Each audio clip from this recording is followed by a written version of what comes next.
Regardez ici.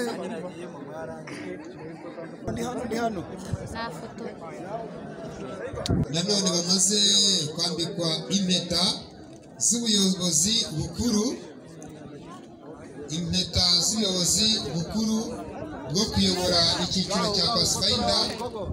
Ibintu akaba bishimishije nyuma y'uko abaje muri mwiherero bose bemerewe impeta. Abantu benshi, abantu bose bamaze kwambara none abatari umurongo, batari umurongo umwe uko ari 12 hamwe n'abayobozi ba Fridi.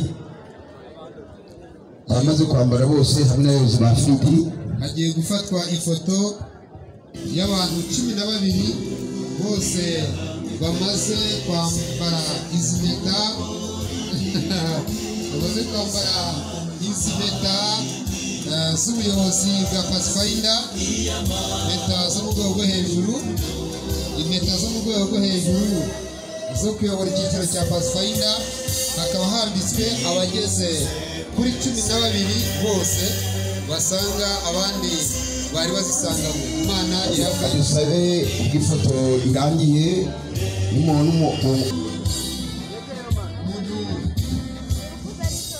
wabuze Bibiliya aze kwireba hano. barakoze iyo foto turayemeye.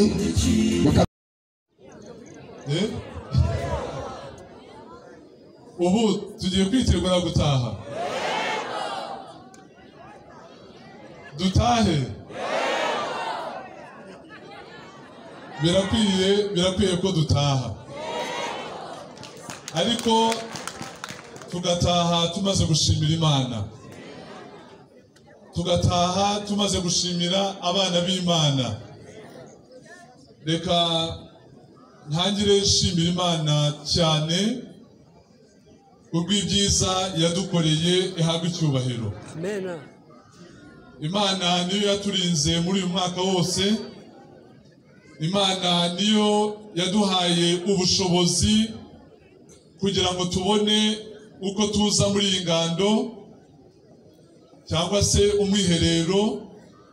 Imana niyo yaturindiye ahangaha kandi iturindira n'imiryango yacu. Imana rero niyo gushimwa cyane, nihabwe icyubahiro. Nyuma yo gushimira Imana, reka nshime Master Guide wowe uri ahangaha. Master Guide uri ahangaha ninde? Master Guide uri ahangaha ninde? Iri shimwe rivuye ku mutima ni iryawe Master Guide, Imana iguhe umugisha. Impamvu gushimira ni iyihe? Nuko ni wowe watumye uyu mwiherero uba agahebuzo, Imana iguhe umugisha.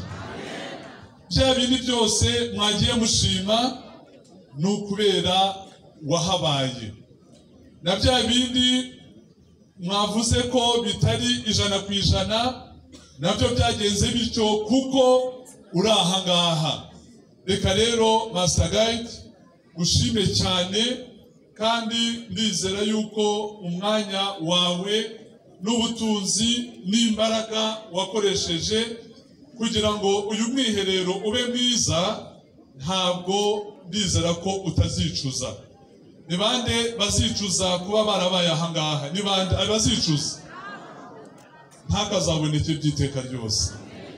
Tumaze rero kwambika impeta, nanjye reka mbashimire yuko hariyo mwanyambitse, ariko hari uwo nifuza ko nawe yazambikwa impeta igihe izaba imaze gutunganywa. Uwo ni Madame Goreti wafatanije na Obedi hariya mu gikoni. Niba ari hafi nari nasabye yuko bamutegura, abaye atari hafi, iyo mpeta turasaba yuko izategurwa, kandi ntabwo azayigura nk'uko izindi tuzigura. Tuzayimutegurira, azayambikirwa ku itorero rye nk'ikimenyetso cy'uko yabaye ingirakamaro muri uyu mwiherero wacu. Reka nshimire rero nanone ubuyobozi bwa field yacu. Na Master Guide muri ahangaha, ndagira ngo babwire ko abayobozi ba field bose uko mubazi 12 nk'intumwa za Yesu bakorera muri biriya biro bya field mwabonye mwese. Turangije ukwezi, umwanya munini w'akazi twarawukoreraga ahangaha kugira ngo muzasange hasa neza. Ndagira ngo mbabwire ko ari amarembo mwabonye asa neza, byose bikozwe muri uku kwezi kwa 12. Ndagira ngo mbabwire ngo kiriya gikoni cyaturutsemo amafunguro meza. Buriya uwari ukizi mu kwezi kwa 11 ageze aha yabaza aho iyo nzu yagiye. Nacyo twagikoze kugira ngo tubitegure, tubakire nk'abami, tubakire nk'ababose bacu, kuko turabagaragu banyu. Ndagira ngo mbabwire muri uku kwezi kwa 12 kiriya gikoni twagitanzeho miliyoni zirenga 10 kugira ngo tubitegure, tubakire. Ntabwo ari ibyo gusa, abafashe ijambo hariya mu ihema mwihangane, turaza kubaha umwanya. Uyu mwanya ni uwanjye. Ndagira ngo mbabwire ko aya mahema iyo tuza kuba twarayakodesheje, tuba twarayatanzeho amafaranga ntazi uko angana. Ibyo byose rero ni ubuyobozi bwiza bwa field, ntabwo ari njye wishima, ahubwo ndashima abayobozi ba field ndetse bose uko nabavuze 12. Reka dushimire cyane ubuyobozi bwa gas. Iri shuri ryacu ryatwakiriye ahangaha, twagize amahirwe, umuyobozi w'iri shuri yabaganirije. Reka nunge murye, iri shuri ninjye nawe dukwiriye kurishyigikira. inkunga ya mbere tubategerejeho niyo gusengera iri shuri kugira ngo ribe imwe mu ntara z'ivugabutumwa z'iyifiridi yacu. Inkunga ya kabiri tubatezeho nuko mutubera ba ambassadeur, mukatubera abavugizi, kandi mukaba abafatanyabikorwa n'iri shuri rya firidi ryanyu mutwoherereza abana. Reka mbabwire ko intego yacu ni yuko abana biga muri iri shuri bakwiriye gufatwa neza muri byose, haba mu bya mwuka, haba ku buzima bwabo, ndetse n'ubwenge bazaba baje gushaka ahangaha. Ibi ndabibasezeraniye kandi Imana izabidufashamo. Reka nanone nshimire umuyobozi wa JIA muri firidi yacu, Pastor Naftali. Iyi saluti ni yawe. Naftali nta mezi abiri yari yarangiza muri iyi firidi yacu, ariko ndashimira Imana ko uyu mwiherero wamwakiriye neza. Bamasaga mwiha amashyi kuko mwamwakiriye neza mu nshingano ze. Nagize umugisha utangaje cyane. Mbere yuko Naftali aza, wari umuyobozi wa JIA yari Pastor Samuel Nkurunziza. Ndashimira Imana yuko yahinduriwe inshingano aje juru, amaze kuyobora ingando zatugejeje kuri byinshi, kandi amaze kutugeza ku bashefu gide 1000 bambaye mu materaniro makuru. Pastor Samuel Nkurunziza, aho muri iyi saluti ni yanyu. Reka nanone by'umwihariko nshimire Buntu Ezekiel, umuyobozi wa club ya Master Guide na JIA muri rusange muri firidi yacu. Reka babwire bike cyane bitewe n'umwanya mfite kuri Buntu Ezekiel. Buntu Ezekiel ni umunyakuri. Buntu Ezekiel ni umunyagahunda. Buntu Ezekiel ni umunyamwete. Ezekiel, Imana iguha umugisha, iyi saluti ni yawe, kandi izo mpano Imana yaguhaye ikomeze kuzigwiza, uzamumurikire itaranto nyinshi wabyaje izo taranto Imana yaguhaye. Reka nshimire komite zose zadufashije gutegura uyu mwiherero. Ari abari bashinzwe isuku. Ese hano isuku marayibonye? Isuku marayibonye? Nje narayibonye kandi namwe marayibonye. Amacumbi, abari bashinzwe gutegura amacumbi mwarakoze. Aho twakoreye umwiherero muri aya mahema, abayateguye Imana ibaha umugisha. Uwarimbishije aha hantu mu ndimi z'amahanga, wakoze decoration, Imana imuha umugisha.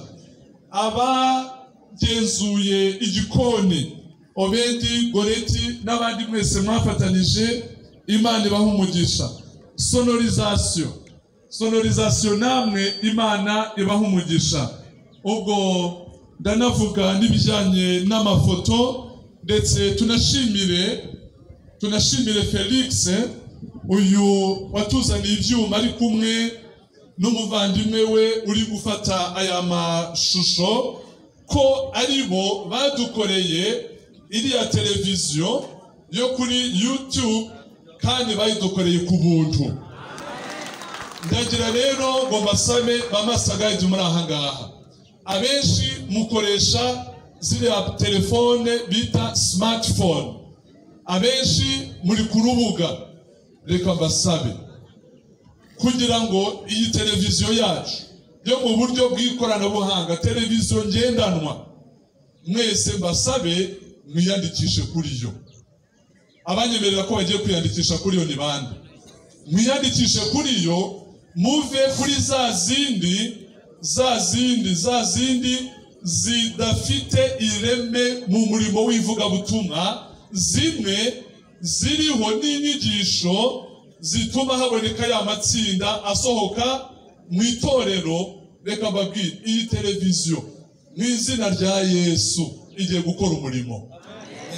Bya bibwirizwa Pastor Aime yanyujije ahangaha na bya bindi bya Pastor Nkurunziza, ibya Trezoriye, ibya Nkundakozera, ibya Pastor w'iwanyu, buri cyumweru hazaba habaho ikibwirizwa cy'icyumweru. Ibyigisho by'ishuri ryo kwisabato tugiye kujya tubitegura, maze abatagira umwanya wo kubyiga ku mpapuro tuborohereze kugira ngo ubutumwa bwiza buvugirwe kuri la televiziyo ya Northwest Rwanda Field. Belave, oh bravo, bravo, arasobanutse. Arasobanutse. Arasobanutse. Muri Yesu niyemeje kugenda. Murakoze cyane. Amen. Link yayo cyangwa se aho mushobora kuyifungurira twayohereje kuri rwa rubuga duhuriye twese nk'aba master guide. Reka mbasabe rero no muri za groupe z'iwanyu mu ntara, za groupe zo mu makorale, muyikwize hose. Ntabwo ari muri field yacu gusa, no muri Amerika abavandimwe mufiteyo muyohereze hirya no hino. Iyo televiziyo tuyikoreshe mu ivugabutumwa kugira ngo wa mwanya amatelefone yadutwaye mu masalo iwacu tuwukoreshe turi ku ivugabutumwa kuri televiziyo yitwa Northwest Rwanda Field Adventist TV. Imana izabidufashemo. Reka nshimire abahimbyi biriya ndirimbo y'Inzovu Club. Ntabwo nongera kubasaba ngo baze ahangaha kuko mwababonye. Bariya baririmbyi indirimbo bayihimbye batazi yuko izabi yacu. Reka mbashimire yuko bemeye kuyiduha. Bayiririmbye dutangira isabato, numva n'indirimbo nziza. Mbasaba yuko bakongeramo ijambo inzovu. Ntibongeramo inzovu gusa, ahubwo bongeramo inzovu inshuro inzovu. Ku basomyi ba Bibiliya, inzovu muzi icyo bisobanuye. Ni ibihumbi bingahe? 10. Tugomba kuba inzovu inshuro inzovu. Hari umuntu umwe bigeze kuvuga ngo ariko bari aba master guide bose bambitse 1000 ubwo n'ibindi. Reka mbabwire, dukeneye inzovu inshuro inzovu. Reka rero bayobozi ba Jia, bayobozi ba Field, basabe ko bari abahimbyi b'indirimbo y'inzovu nabo twazabambika impeta yo kuririmba. Nyira Habimana Helene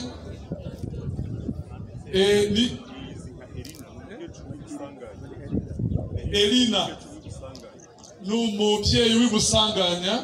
Elina n'umubyeyi w'ibusanganya n'iteka Desire. Ukiriha mu gihe tutegereje uwo mubyeyi n'itegeka Desire naze. N'iteka Desire. Mu gihe n'itegeka aza, Mushimiyimana Rusi nawe aba yitegura. Mushimiyimana Rusi n'iteka Desire tambuka wihuta. Hanyuma Butatu Sebagabo nawe yitegure. Butatu Sebagabo mu ntara ya Bigogwe ndagira ngo. Na Nigena Ephraim nawe ndabona yaje. Akaba ari umuhango wo gufungura gahunda yo gutanga certificate ku muntu wese witabiriye uyu mwiherero. Nimwe Elina yego mufashe azamuke aho ngaho. Hafashwe umuntu w'umubyeyi ukuze, hafatwa umuntu w'umugabo ukuze, hafatwa umusore n'umukobwa, hafatwa yego urakoze cyane mu bice byose kugira ngo amatsinda yose ahagararirwe, noneho abandi babone gukurikiraho. Ephraim natambuke. Mushimiyimana Rusi mu ntara ya Kiganda, niba atari hafi. Vedasti yareba uza mu mwanya we. Tambuka wihuta. Yego yaje. Rusi yahageze.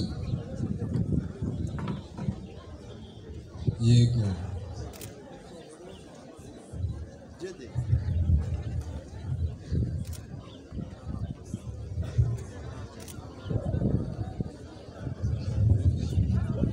Butatu Sebagabo.